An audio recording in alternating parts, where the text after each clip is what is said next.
बिस्मिल्लाहिर्रहमानिर्रहीम। अस्सलाम वालेकुम दोस्तों, उम्मीद करता हूँ आप बिल्कुल ठीक ठाक होंगे। दोस्तों आज है 25 अगस्त सन 2020 और दिन है मंगल का। दोस्तों सुप्रीम कोर्ट की तरफ से एक बहुत खुशखबरी आई है मेरे उन तमाम दोस्तों के लिए जो नाई का काम करते हैं, यानी बार्बर शॉप, ब्यूटी पार्लर और इसके अलावा दूसरी 8 शॉप्स हैं जो आज फैसला किया गया है खोलने के हवाले से। अगर आपने अब तक हमारे channel tech with Urdu subscribe नहीं किया तो आप इसको सब्सक्राइब कर सकते हैं मजीद ऐसी ही अच्छी और मालूमाती वीडियोस के लिए। बहुत ज़्यादा लंबा, तकरीबन 5.5 महीने से ऊपर टाइम हो चुका है जो बार्बर शॉप, ब्यूटी सैलून और इसके अलावा जो दूसरी कुछ दुकानें थी उनको बंद हुए। तो आज फाइनली तौर पर बार्बर शॉप और ब्यूटी सैलून के लिए फ़ैसला आ चुका है। तो फ़िलहाल अभी टाइम नहीं बताया गया, बस ये आया है कि इतनी दुकानें हैं, 10 दुकानें खोलने के बारे में आपको बता देता हूँ।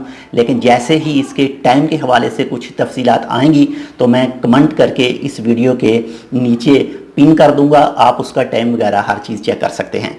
तो मैं आपको बता देता हूं कि कौन कौन सी वो 10 दुकानें हैं जिसको खोलने के बारे में बताया गया है। अभी मेरे पास ये अरेबिक में आई है तो मैंने अरेबिक से ही तर्जमा करके आपको बता रहा हूं। जैसे ही तफसील आएगी तो मैं आपको दूसरी भी बता दूंगा। अवामी रेस्टोरेंट और कैफ़े नंबर 1, नंबर 2 होटल के इदारों में मीटिंग रूम्स, नंबर 3 ऊँटों की रेस को दोबारा शुरू किया जाएगा, यानी जो भी उनके मैदान वगैरह हैं वो।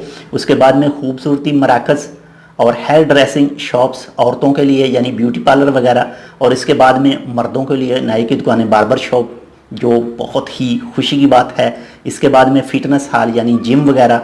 और इसके बाद में शादी का सामान किराया और फ़रोख्त करने की जो भी शॉप वगैरह हैं, दुकानें हैं वो। इसके बाद में पानी और जो भी ये बोट वगैरह इनकी जो शॉप्स हैं वो। इसके बाद में ब्यूटी सैलून में लेज़र कॉस्मेटोलॉजी वो भी सिस्टम है, वो भी खोलने की इजाज़त मिल गई है। और इसके बाद में लोक और वाइटी दवाइयों के लिए क्लिनिक, जो आम आयुर्वेदिक क्लिनिक हैं, वो भी खोलने की इजाज़त मिली है।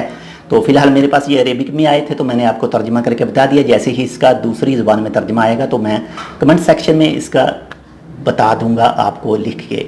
तो आप सबको मुबारक हो जो भी ये सब काम करते हैं। तो ये थी आज की अपडेट। इंशाल्लाह मिलते हैं आपसे किसी दूसरी अपडेट के साथ। तब तक के लिए अल्लाह हाफिज़।